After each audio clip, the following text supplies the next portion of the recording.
My name is Gabriel Petrov. In early June of 2016, my sister and I toured Russia and Latvia together. Our family line traced back there. We both spoke some Russian. And it was time, the doctors said, before what might be her final chemotherapy treatments. On a beautiful day near dusk, we crossed Red Square for the first time, taking picture after picture. Tabby got tired kind of quickly, and we were sitting in front of St. Basil's Cathedral, people watching. When I asked her what she made of some people staring at us from about 30 yards away on the vast open commons. She couldn't see who I was talking about, so I gestured, trying to be subtle, but again, she seemed unable to pick the people out from all the other tourists and gawkers on the square. I pointed to a man and woman standing with their 2 children, all 4 of them seemingly transfixed by us, or else they were staring at the entrance of the building behind us. I couldn't tell. The parents were in their 40s maybe. They had a little blonde girl and a boy in a wheelchair. Tabby couldn't for the life of her see who I was gesturing at. I laughed, stood up, and made as if to walk toward them. Tabby said in a light-hearted way, "Maybe my eyes are going too. Why not?" Exasperated, I described them for her, but now she frowned, suspecting I was playing some kind of a joke on her. And I stopped insisting. I was confused now, and I didn't want to upset her. The family remained just where they were, looking at us, and I came back to the steps feeling very strange. When I glanced up again, they were gone. Disappeared into the tourist crowd. But there weren't that many people to just swallow them up like that. 2 months later, I was in a movie theater in Bowie, Maryland, watching some new superhero movie with an unemployed friend of mine, a lazy Tuesday matinee, one of our favorite rituals. Halfway through the end credits, my friend began to review it somewhat loudly, as he always did, but I wasn't really hearing him. I'd seen something off to the right, down near the first row. We were all the way at the back. Standing near the rear exit of the theater, in the shadows, the bright white letters on the movie screen lighting them ever so slightly from the side, were a man, woman, and 2 children, the little girl close beside her crippled brother. They were in a tight square, the parents behind the kids, looking at me as the seconds passed. When the lights came up, I stood woozily as my friend kept asking me what was wrong. But in pulling on my arm, he caused me to look back at him, and that was all it took for the people to disappear.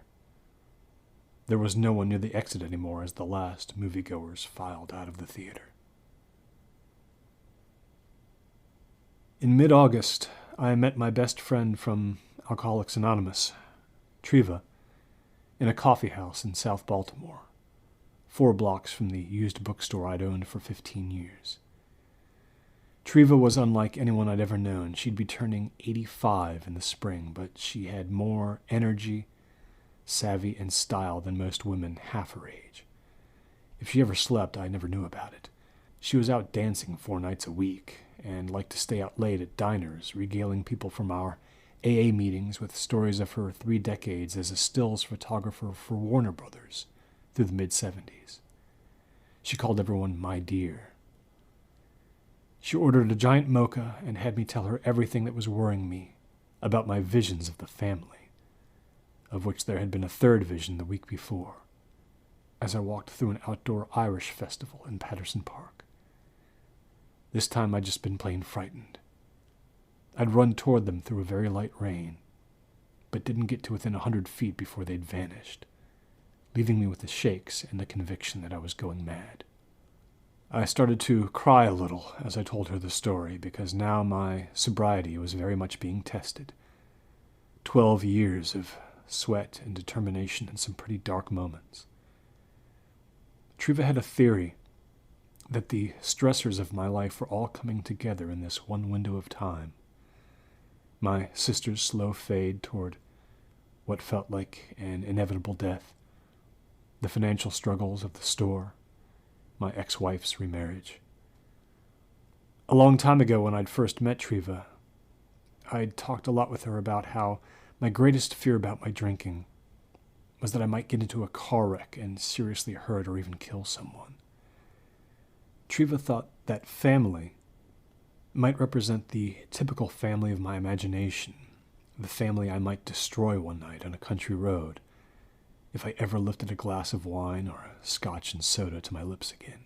Maybe the visions were a way of my brain warning me of the consequences which I hadn't thought much about in a long time. It made sense to me, and I briefly felt better.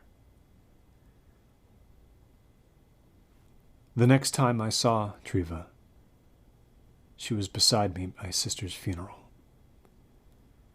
Tabby had gone more quickly than any of us had anticipated. On August 21st, she'd gotten terribly weak at work, and 5 days later she lost consciousness for the last time. And that was it. 44 years old. And it was so strange because the day of her funeral was so incredibly beautiful. 74 degrees. And it had the kind of blue sky that didn't actually let any sun through the patches of white clouds. It was just the way I liked it. Such an anomaly that Triva made me promise I'd never forget that little detail about the day Tabby was buried. But I would remember something else about that day. When the people who had gathered began to break apart and walk through the cemetery back to their cars, I went in the opposite direction from all of them, needing to be alone, feeling on the verge of a total breakdown. I needed darkness, and I stepped into a tiny white mausoleum dedicated to veterans of World War II. It was lit only by electric candles. I waited for the tears to come, but they wouldn't. When I turned and looked past the shadows out at the daylight again, the family was out there, standing on the other side of a thin sliver of brackish pond, more vivid than they'd ever been before under the flawless sky. The woman I saw did not have short hair as I had believed. It was merely tied back. The man was not completely shaven. Their clothes were so plain and dark that they almost looked like Mennonites. Their expressions were neither threatening nor friendly, just expectant somehow. The little girl had her hand on the back of the little boy's wheelchair. And now I noticed a curious detail, which was that the wheelchair was old. The design like something built long before the war, which eventually bore the memorial I stood within. A wheelchair made of iron and wood. I stepped out of the mausoleum and called out to them this time. I asked them what they wanted, and of course there was no response. And then the tears really came, fogging my sight so badly that it caused them to shimmer out of existence. It was my ex-wife who eventually came and found me, worried about my sobriety more than anything else. And all the wounds I carried from my time with her dissolved that afternoon under the weight of agonies even more immediate and cruel. Thus began the medical chapter of my ordeal, subjecting myself to whatever tests anyone could think of. Psychiatrists wanted to prescribe something, of course. They each had their own theories about what was wrong with me. One told me to read up about something called Charles Bonnet syndrome and its hallucinations, which tended to strike people slowly going blind. Another wanted to approach my visions as a possible symptom of schizophrenia. I had to pay out of pocket for a CAT scan because no one would officially recommend it. It came back completely clear. It took only a few weeks for me to feel I was quickly exhausting the somatic possibilities. I went to 2 AA meetings a day to keep me from thoughts of drinking, and Triva was always around for me. That did not stop me from seeing the family again. Late on a Friday night, I was in the dirty storage unit on the top floor of an old apartment building in Federal Hill. It's where I kept my store's financial records and some of the more expensive books I needed to protect. I'd been going through box after box of invoices when I happened to glance through the window that looked downwards at the park. They were out there, under a lamppost, the 4 of them. I looked away immediately this time. I stopped what I was doing, locked up, took the rickety elevator to the first floor, and walked directly to Pub Dog on East Cross Street. I sat at the bar with a club soda and drowned myself in the sounds of human voices for 2 hours. And then I went out and walked to the park. I stood in the place where the family had.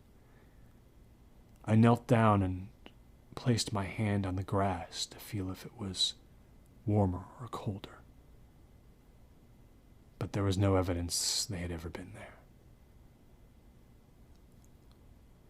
The next Tuesday, I was standing in the religion and spirituality section of the store, part of a rather forlorn cave with a low ceiling, when a middle-aged man with long hair well down his back and round-framed glasses asked me if we had a book called The 9 Eyes of Consciousness. I'd never heard of that one. He said it had been banned in Europe in the late 19th century for its advocacy of suicide. I offered to try to order it for him, but he said he'd been on that hunt for a while and had only found a copy in the past through scrounging in college libraries and used bookstores. Standing there in a withered trench coat, he looked at me very intently. It was a little unnerving. He wanted to know the kinds of things I read. If I was familiar with Edgar Cayce, Carlos Osis, Montague Summers. Before I had to break away from him at the sound of the bell over the front door of the store, he told me he'd like to roll the glass for me sometime. I asked him what that was. He said it was a method of divination.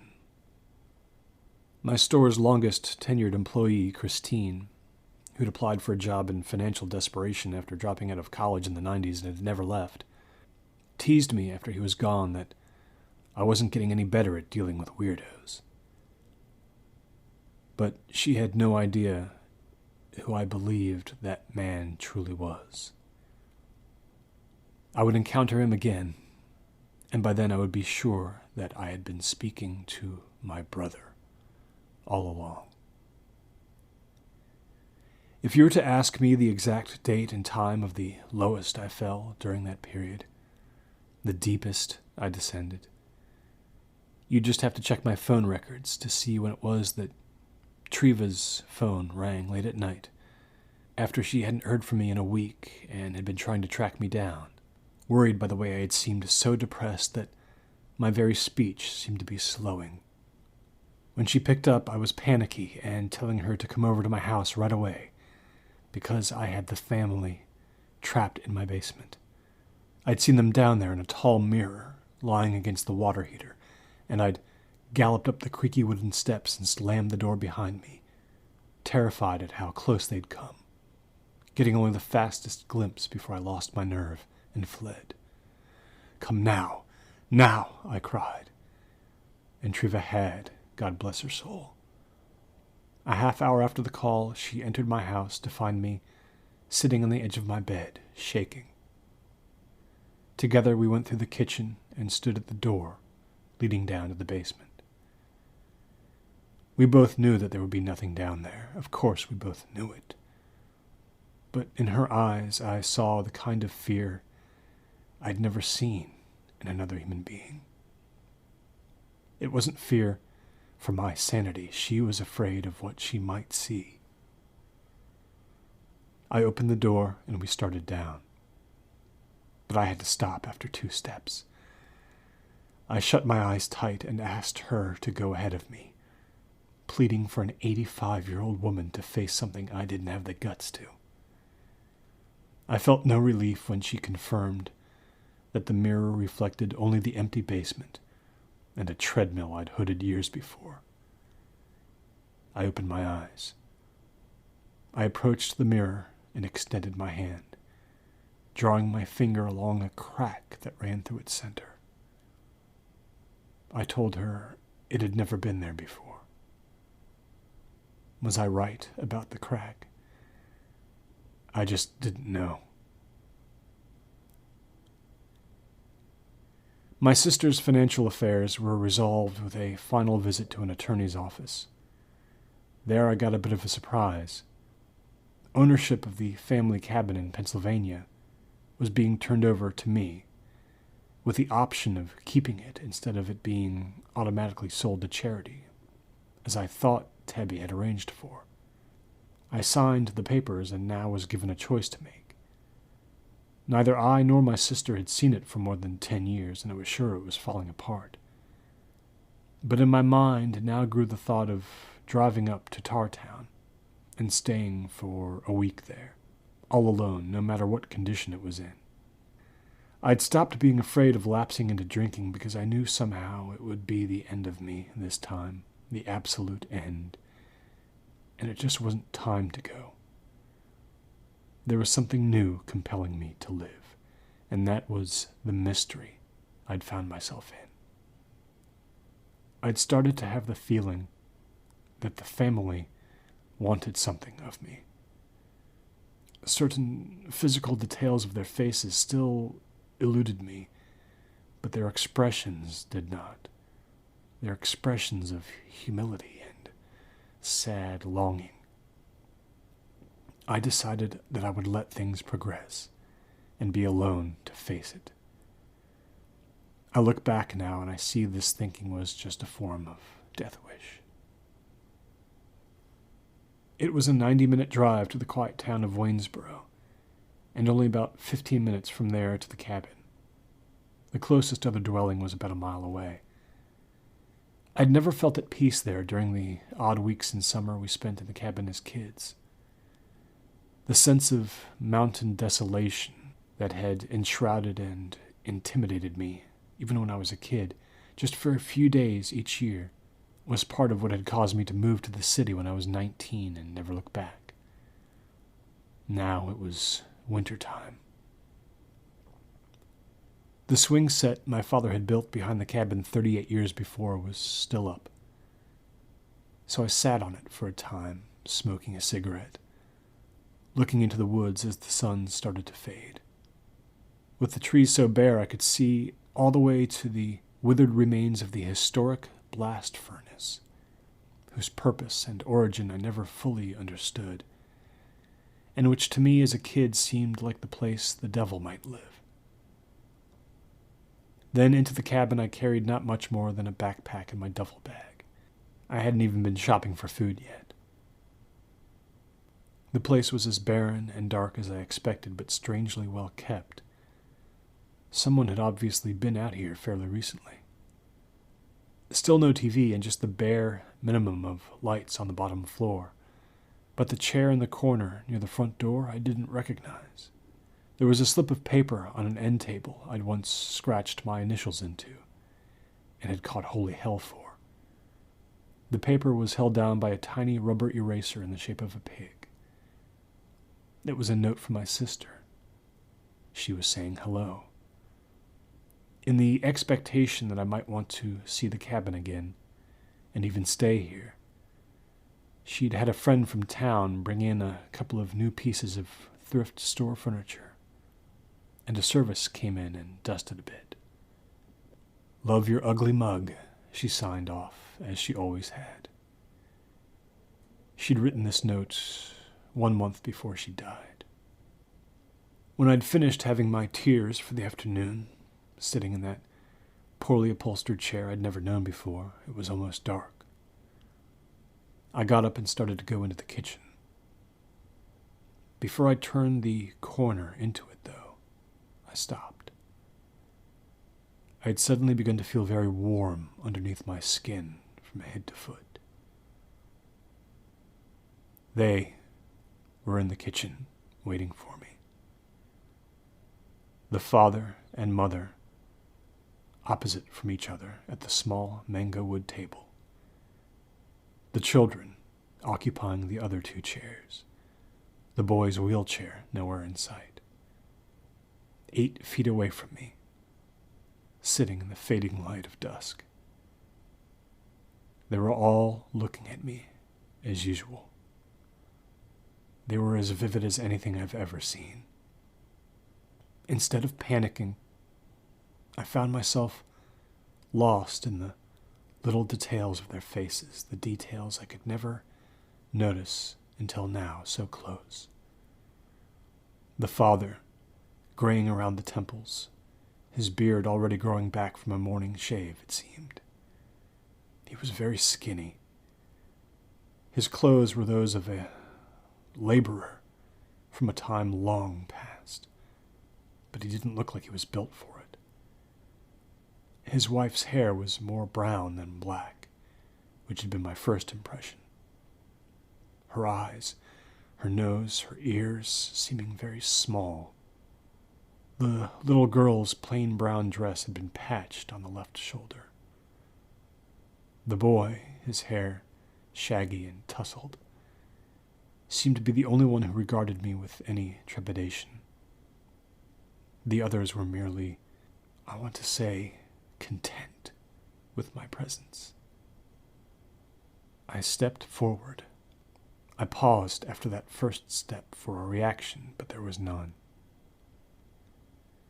And I decided I would break the spell now before they slipped away again. Consciously keeping myself from blinking lest they disappear, I moved ever closer to the woman. Her husband tilted his head a little in only mild curiosity. Her eyes locked with mine. When I was confident she would never move, I reached my right hand slowly out to the woman's shoulder, and I touched it. She was warm, just like any real person would be. Her husband's expression became questioning. The little boy only looked down at the table now as if being scolded. And the wife suddenly looked so desperately sad, so pained, that I lifted my hand shamefully. It was as if I'd broken some contract with her, with them all, by getting too close. This was not what they wanted. I had hurt them. I backed away, turning my palms upward in apology. Gently, I reached to my left and turned the light switch on. And that was all it took to send them back into the world beyond this one, leaving 4 empty chairs and an empty wooden bowl in the center of the table, the one I'd bought from Crate and Barrel for my mother for Christmas when I was in college. 7 weeks later, to the day, Treva woke up in her small apartment in Fells Point and made up her mind to drive to Tartown. Despite my assurances on the phone that I was all right, that I had simply decided at some point that it was better for me to stay up here and keep going with my voluntary retreat until spring, and that I was still going to the AA club in town here every 3rd day, she just couldn't believe I was okay anymore. Her eyes were getting very bad, and she hadn't driven herself anywhere in 2 years. But into her Ford Escort she climbed and made the trip in a cold, light rain, getting lost twice. When the front door of the cabin opened, she had to admit I looked fine. I invited her in, and we talked for a time about what was going on with our AA friends back in town, and about how I was doing the scheduling for the store in my absence, that kind of thing. She wanted to see the whole place and to hear all my childhood memories of it. I made us grilled cheese sandwiches for lunch, and we sat with hot tea in the living room by the fire. "How many times have you seen them since you came?" she asked me eventually. I told her the truth. I saw them at least twice a week now, in various parts of the house, and on the land behind it, and even once in the woods. Subtle things had changed. Where before I had been the disturbing focus of their attention, now it felt like they had comfortably taken up residence in the cabin, And when they appeared to me, it was like watching a theatrical scene about a pioneer family going about their daily business at the homestead, though they never actually did anything. Sometimes the children sat together in the smaller of the 2 bedrooms upstairs as if they had just finished playing. I'd seen the man and wife standing together looking through the trees with coats on. I'd gone into the horrid, dank basement once and turned on the light to see the husband hunched over the old roll-top desk my father had picked up at a flea market and meant to refurbish. The man's head was in his hands, and he was thinking, concentrating. Very slowly he had turned to me, then back again. Often the family merely sat at the kitchen table. Once the husband was holding the hand of the little girl, and the woman, whose eyes remained closed throughout my vision, was clutching something in her left hand below the tabletop, some object no bigger than the size of her palm. I could only see the circular top of the object, nothing more. The family breathed and blinked like anyone else. Just a few days after I'd first seen them in the cabin, I went into the main bedroom to find the boy's wheelchair there, but he himself nowhere in sight. I studied the wheelchair, but I didn't take a picture. The one time I'd tried that with a full family there had been nothing in the frame but the background, so I knew that was useless. I made notes on the wheelchair's ancient construction like nothing I'd ever seen before. I rolled it back and forth for a moment, amazed by how heavy it was, but again got that shameful feeling of intruding upon their realm. I'd made no more attempts to make physical contact. I told Triva I sensed these people were content here, and that they wanted me near. I'd given up aggressively pursuing solutions to the situation, and felt I would just leave at some point to see if they followed. And if they did, then that would be different. Part of the reason I didn't want to return was my dread that it would prove that I could never be rid of them. It was strange how I developed a fondness for them. "You've got to go back to the doctors," Triva warned me, but I told her no. I'd been checked out yet again on a couple of days in Waynesboro. I had a lifetime of psychiatrists ahead of me if I wanted, but right now I wanted to be within myself. I had no urge to drink anymore. Triva left me with a hug and the promise that she would call every day now, and I didn't dissuade her. I waved goodbye as she drove slowly back to the main road over an inch of snow. And I noticed something I'd been oblivious to, since I hadn't been outside in front of the house for a couple of days. There was a second set of tire tracks, faded and indistinct. They'd come about halfway up the drive at some point, and then stopped, as if someone just wanted to see the house, maybe establish that it wasn't empty.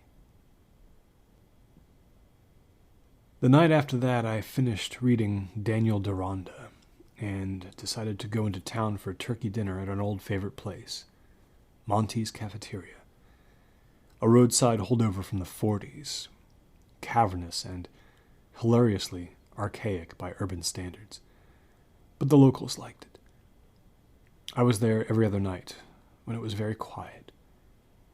I'd taken my seat and cracked open a biography of Maxim Gorky, when I looked up and saw someone standing on the other side of the restaurant, a face just familiar enough to cause me to linger on it for a moment. It was a middle-aged man in curious, round-framed glasses and long, flowing hair that went down to his back, the strands alternately gray and black.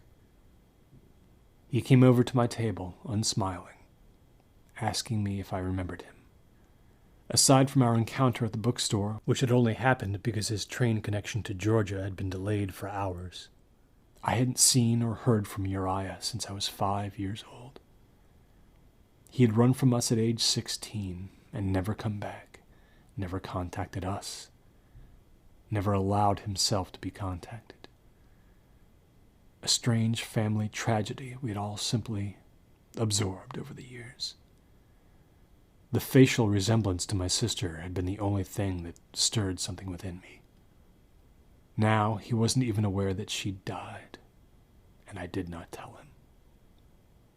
His finding me here had not been an accident. He'd been inquiring about my whereabouts for a couple of weeks, and had on this night intended to sit in the sad bar in the adjacent room waiting to see if I might show up. He had a feeling I would, he said, and it was not a throwaway comment. He meant it literally. He really, really wanted to speak to me. Irritated, intimidated, and a little afraid, I asked nothing about his life. I just let him speak of the present as he sat there with nothing in front of him, while my turkey dinner slowly began to grow cold. He was soft-spoken, centered, almost professorial, despite his hippie-ish appearance. Uriah asked me to put aside our blood connection for now and pretend he was a total stranger, which in essence he had been when he encountered me by chance at the bookstore. Our past connection had nothing to do with this meeting. He assured me that anything I might tell him would be just between the two of us. But he wanted to know if I had been undergoing any dramatic changes recently, if there had been any extraordinarily stressful events. To this day, I don't know if he was baiting me or just trying to be delicate, because when I was evasive, he immediately put it more directly. Had I seen anything beyond this world? He had reason to believe it was true, but he would explain that later. As we spoke and my defenses weakened, I slowly saw in front of me not some unbalanced paranormal obsessive who had reemerged in search of something, but someone possessed of an eerie and scary concern based on our chance reunion, setting him on a path to come all the way to Pennsylvania out of the desire to help. It had been Uriah who'd pulled up at the cabin, just to make sure I was there and he wasn't on a fool's errand. But he hadn't been sneaking around beyond that or tried to get inside the place. He'd just been waiting for the timing to be right. When I felt he had no selfish motive in hearing my story, neither personal nor profit, I told him the whole thing. The family, the rate of their appearances, their attitude toward me. He took it all thoughtfully, never questioning. He told me he'd read more and studied more about things which frightened people than almost anyone he'd ever known. It had taken years of isolation and ostracization. He claimed to have had no say in the matter. His course had been charted early, touched from birth, unable to be part of a normal household, among normal people. He wanted me to listen very carefully now, and if I didn't want to believe what he told me, that was fine. Based on what I had told him, he believed these 4 people I saw were spirits who had been with me a long, long time. They had once been real human beings living on the earth, yes, but during their anonymous lives, they had never known they would be my protectors after they left their mortal bodies behind. The mother and father represented protection of both my masculine and feminine sides, which every person possessed. The little girl watched over the weak, confused child within me, the one who resisted the realities of age and the enormity of free will. The little boy in his wheelchair stood watch over all the crippling infirmities I carried inside me. Their archaic clothing, their hair, and their desire to be in a place far removed from modern things. These all told us when they had lived. Yes, it had been hundreds of years ago. They had been entwined with me and my future, utterly without choice to someday become what they now were, back during the time when some laborer had built that boy's wheelchair, using the primitive materials available, before any recognizable traces of our own family even existed. Now they had become visible, explained Uriah, to draw me away to a silent place where I could think clearly and learn to be unafraid. The emotional and physical descent that had been trying to come for me through a one-way tunnel of hundreds of years was very close, and I had to be strong because the family could not be my strength much longer. They were not as powerful as they needed to be. Why was I chosen for this? I asked. Why were they? I looked around me at the few people sitting in the cafeteria, oblivious to our insane conversation. My brother unfurled his hands on the table, palms upward, an expression of emptiness, much like the one I'd used with the family. Where were you before our mother gave birth to you? He asked me rather coldly. All he could do was learn the tales of others written in books that took years to find and years to comprehend. And these had given him 1,000% of what he wanted to know. But to think that I alone had protectors was a mistake. What is the thing that will take you down? He asked me. And I told him, drinking. And he said I had to never, ever take one drink again. What else? He prodded. Loneliness, I said. Then find someone to love, Uriah replied. And you can be well. You've been so close to falling far, far. Suicide, a car crash. But the man, woman, daughter, and son mean you're so close to being well. What I wanted Uriah to tell me right now was how he'd first known I was in danger and had a story to tell. He explained that once in a while, as he lived his daily life, someone would stand out to him from the crowd. Not often, every few years maybe. Someone with a certain look, but now he was evasive in explaining to me what that look was. A hidden color no one else could see, something in the eyes. Ants, he said sadly. When he'd first come into the bookstore, I had been covered in them. Ants on my back, my neck, my shoulders, my face. Every moment, ants crawling. So many, even the family resemblance could barely be seen through them. And he'd gone away still thinking I might be a stranger. And the ants were still there. We left the cafeteria together. He was going to drive us to a place nearby, near the middle of town. Not far. I started to get into the passenger seat of his old car when I saw there was someone already in there, wrapped up in a heavy winter coat. This was Uriah's wife. She was blind and deaf. He said it was better not to acknowledge her, because doing so might cause her some consternation. He never explained more. We were in the car maybe 10 minutes, turning off Waynesboro's main street and cutting through one of its older neighborhoods. We parked against the curb beside an elementary school. Uriah had me carry a heavy black sack he'd had in his trunk. It clinked as I moved it, and leaving his wife behind in the car, he led me onto the playground, just barely lit. It was paved in smooth gray cement, lined for various sports and pursuits.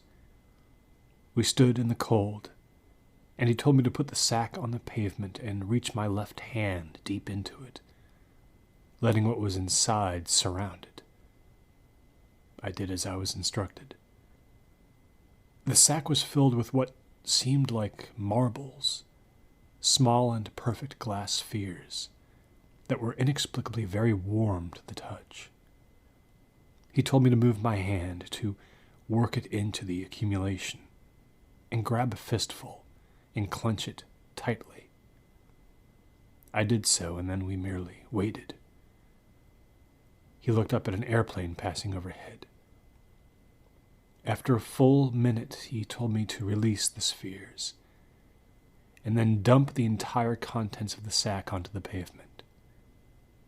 I hesitated and then did so. The spheres were in many colors, and they clacked against the cement and each other in a very satisfying way, spreading quickly outward in all directions, like a children's game become more elaborate and expensive. Black, red, blue, yellow, white, green. The spheres rolled and struck each other as I shook them out, emptying the sack. Some rolled as much as 30 feet away before settling.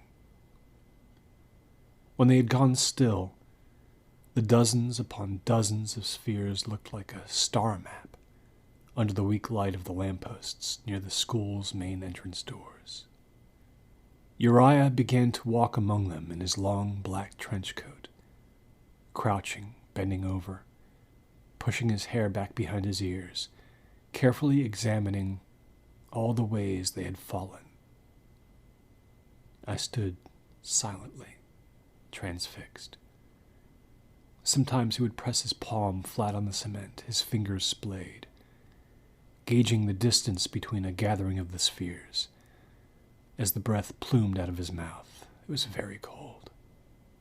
At long last he stood fully and told me that what I was looking at was not necessarily the future, but an aspect of the present which might be hiding from me. The family is there, he said, bringing me close to a strangely flawless square of white spheres with one yellow among the four. It was extraordinary how perfectly the square had formed. A 1 in a million shot, I thought. One sphere for each member of the family, Uriah said. But why is this one a different color? I asked him, and he frowned, visibly disturbed. I don't understand that, he said. I've never seen that before. One of the family is not like the others. The sound of a truck going down the quiet road nearby shook him out of his reverie. Its headlights splashed across Uriah's little car, and I could see the silent silhouette of his wife sitting in the front seat, motionless. He didn't seem to glean much else from the rolling of the glass, at least nothing he cared to speak about. Finally, I pointed myself to the way a long line of black spheres had formed, a good 8 or 9 yards from us. Beyond the line lay just one outlier sphere, its color not quite primary, but a blending of orange and red. Does that mean anything? I asked him. He inquired about whether there had been a death recently. A female. You are here, he said, and pointed to a spot very close to my feet. My sphere was colorless and transparent, the only one of its kind. The deceased was that outlier beyond the black spheres. Not one separation between us, but 2. I hadn't even noticed a second snaking line of the black ones, of roughly equal length, 5 feet shy of the first. Why 2 borders? I asked. And Uriah seemed not to want to tell me. She has no chance to help you, he whispered. She's gotten too far away. You won't even have any dreams of her, so don't ever expect them.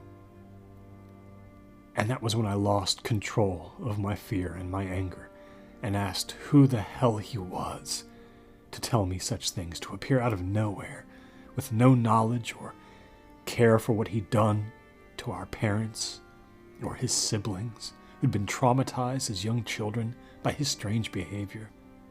Where was the rational explanation for any of this? And Uriah spread his hands again, just as he had done in the cafeteria, palms up. That served as the maddening entirety of his reply. The family would likely go away soon, he said. But when they did, it would be a good thing. It would mean they sensed I was no longer in danger. And the thin strand of steel I had inside me, my curious strength, would be enough to carry me through the rest of my life. They were words of comfort, of hope. but on one very important point. He had gotten his facts terribly wrong. We left the spheres behind, as he told me we absolutely must, and left the playground. There was so much to think about when I eventually climbed back into the front seat of my car that I found myself unable to return to the cabin, not that night. I couldn't take the thought of maybe seeing them in the semi-dark upon entering. So I stayed away. I drove up and down country roads, listening to the radio at full volume. I checked into a motel room in Chambersburg at 1 a.m. But sleep didn't come.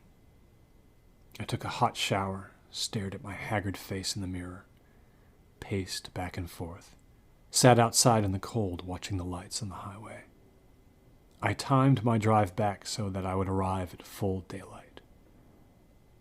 I entered the cabin, went into the kitchen, made myself a bowl of cereal and sat down at the table, almost falling asleep right there. Then I happened to look through the window that was set into the back door. I went outside again without putting my jacket back on, wrapping my arms around myself against the cold. A gray dawn was spreading through the mountains. The family had gathered at a spot on the edge of the property just before the woods began. But there were only 3 of them.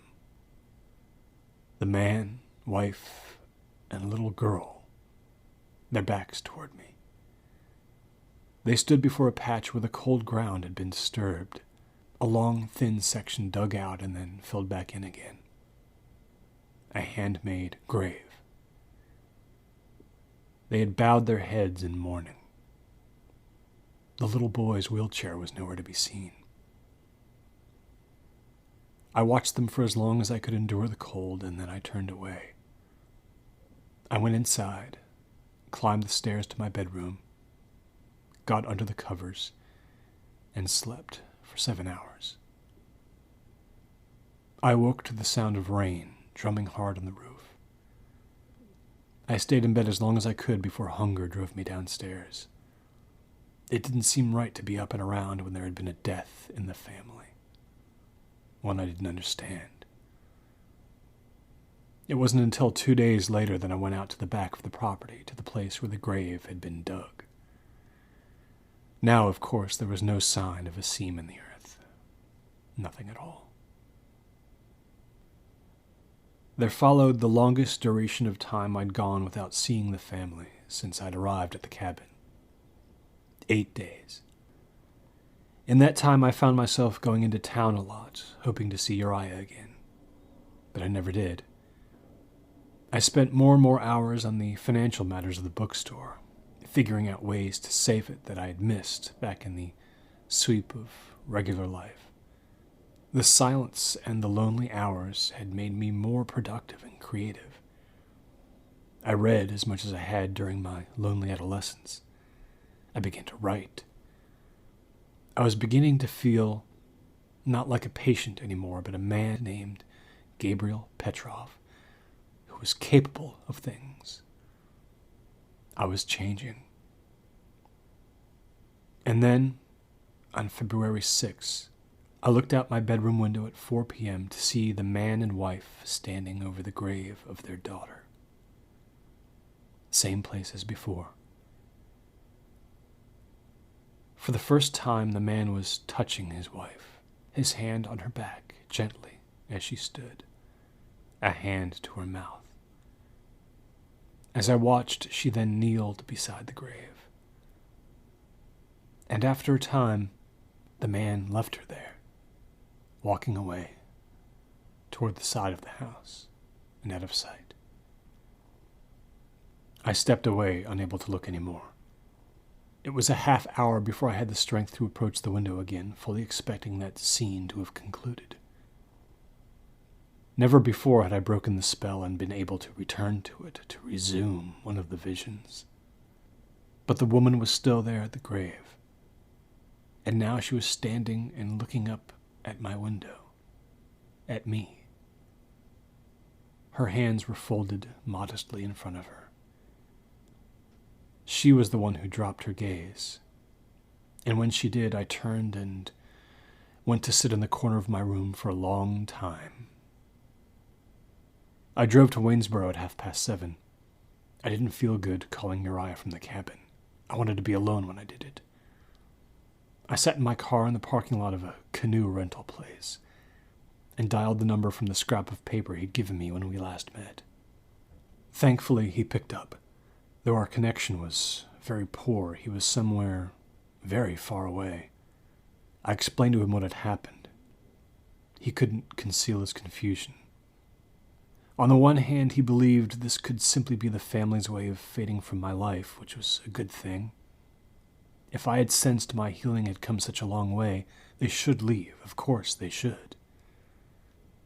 But I asked him, but why this drama about the death of the children, the grave sites? In reply, Uriah was quiet for a moment, and then he said something which froze me. "Leave," he said. "I told you they're your protectors, and I believe that, but that doesn't necessarily mean that they are, or ever were, at peace, or even benign. Don't go back, ever." But even of this he sounded uncertain. At 9:00, I made my decision, though, to trust Uriah one more time and follow his advice. I didn't have to go back, I realized. What few things I had brought to the cabin were replaceable. I could return in the summer, in the light of day, with Treva or Christine, or my unemployed friend Kirk. It was time to go back to my life. Let the drama play out without me, I thought. Or let me be a partial witness, safe in the city among the things and the people I knew. The cabin had been good for me in a way I could never put into words, but things had changed. I didn't need to know the ending. Worn out by overthinking, I pulled over at a diner outside of Thurmont. When the waiter came to ask me what I wanted to order, I had a terrible realization. I went through my pockets and my coat, again and again apologizing to the waiter, and I soon realized I did not have my wallet. I'd left the cabin in such a state of confusion and paranoia that I'd only taken my keys and gone. In my wallet was my cash, my credit cards, my ID, everything I needed to exist even one night away. I didn't even have enough gas in the car to make it back to the city. I can't say that even during the dark days of my uncontrolled drinking did I leave my wallet behind anywhere. So I went back after all. Weakening as I went, I dialed Uriah's number. Maybe he would go with me. But a message kept telling me the number was not in operation, which I knew to be untrue. It was the kind of message you hear if someone's blocked you. But that couldn't be, I told myself. He wouldn't have done that. He wouldn't have. I pulled the car up very close to the cabin. I figured I might as well go through the process of loading up my bags now. Once inside, I turned plenty of lights on, and I went directly up to my bedroom and threw my clothes into my duffel bag, then performed a half effort at making the bed. Downstairs in the kitchen, I rinsed the plates and took some perishables from the fridge. I looked at the kitchen table for a time, the 4 chairs placed around it, the silly ostrich feather centerpiece. Once my father had told an off-colored joke here, and my mother had been horrified, while I and my sister had cackled until tears rolled down our cheeks. I heard a rattling from the living room. It was the east window responding to the vibrations produced when the wind came through the woods, just so. I kept a plaid wool sock next to the sill, and I wedged it into its usual spot to stop that maddening rattle. Something to be fixed someday. I turned away from it back to the kitchen and almost screamed when I saw what was in the corner of the room. The husband of the family was sitting in the thrift store chair my sister had bought for the cabin. He was slumped down in it, and though his eyes were open, he wasn't awake. He stared eternally at the cabin's front door, as if he wanted to leave, but he never would. One of his palms was face up, the other face down, on the chair's armrests. He had suffered a quite unnatural death. His face looked like it had aged 30 years overnight. The color of it was the worst part. The upper hemisphere of his face, above the nose, was a dark gray, while everything below was a sickly, patchy crimson, as if someone had tried to fill him up with brackish blood, starting with his feet, but hadn't been able to go up all the way. A stone cup rested in his lap, having overturned there.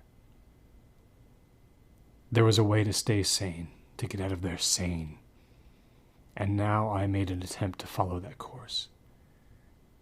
I moved past the corpse and climbed back up the creaky stairs, went down the hallway, and into my bedroom again, concentrating on my breathing. I entered the bathroom and took my wallet off the sink where I'd left it and jammed it into my back pocket hard. The cabinet above the sink was partially open. To my knowledge, I had never even touched it in all my days at the cabin. I just spread my razors and toothpaste beside the basin. I peered behind the cabinet door. There were 3 small shelves, but only a single item was there on the middle shelf. It was a very small brown bottle made of glass, corked. It bore a label so faded and frayed I had to squint to make out the hand-drawn symbol on it. A snake head with a protruding, forked tongue. The single word, inked by hand above it, was spelled M-U-R-K, with an umlaut over the U. I reached out to touch it, but then I stopped. I didn't want that thing in my hand, even if it wasn't real. I left the bathroom to see the woman standing at the back of my bedroom, mostly in shadow, having to bend ever so slightly at the waist because of the slope of the roof above her. Her eyes were wet and bright. Her hands were clasped tightly in front of her. She opened her mouth for the first time, and she spoke a single sentence in a clear, soft voice heavy with an Estonian accent. "Now we can be together," she said. I remember hearing far away something rushing through the woods, something large. Eventually, all I could do was turn away and walk silently through the bedroom door out into the hallway. I stepped down the hall, trying not to make my footsteps creak on the floorboards. I went down the stairs. The woman's dead husband was no longer in his chair. For a moment, I felt sure that when I opened the door to the cabin, I would be met with the vision of 2 children with gray and crimson faces, holding hands, the look in their eyes pleading with me to go back in time and save them from their mother. And when I opened the door of my car, I thought, now I will feel her hand on my shoulder. She has followed me out into the cold. She can't let me leave here. But I left freely. As I backed down the muddy driveway, the headlights splashed across the cabin, and the only sign I'd ever been there was the wreath Treva had brought me and hung on the door to welcome visitors who had never crossed my threshold.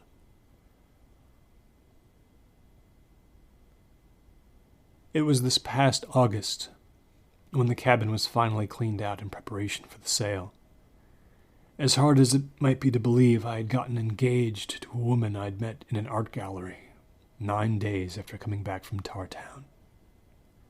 And the bookstore was still hanging on, about to be aided, no doubt, by the fact that a Hollywood studio intended to use it to shoot a scene for a crime movie filming in the city. I felt whole for the first time in years.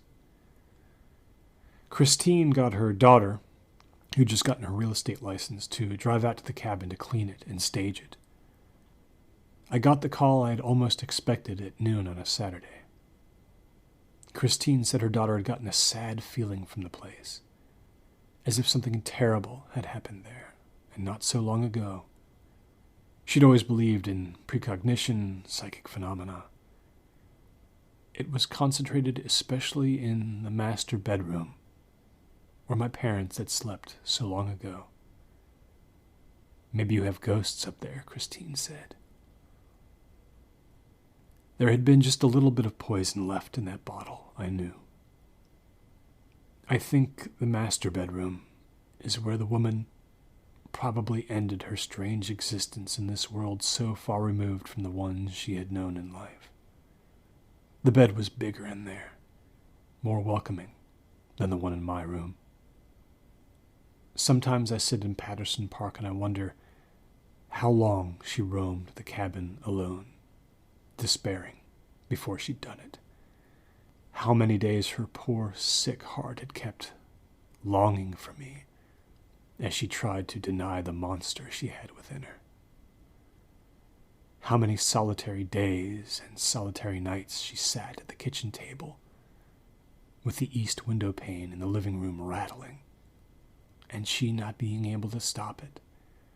And I wonder if she ever walked into the woods and knelt before the ruins of the blast furnace, where I once thought the devil lived.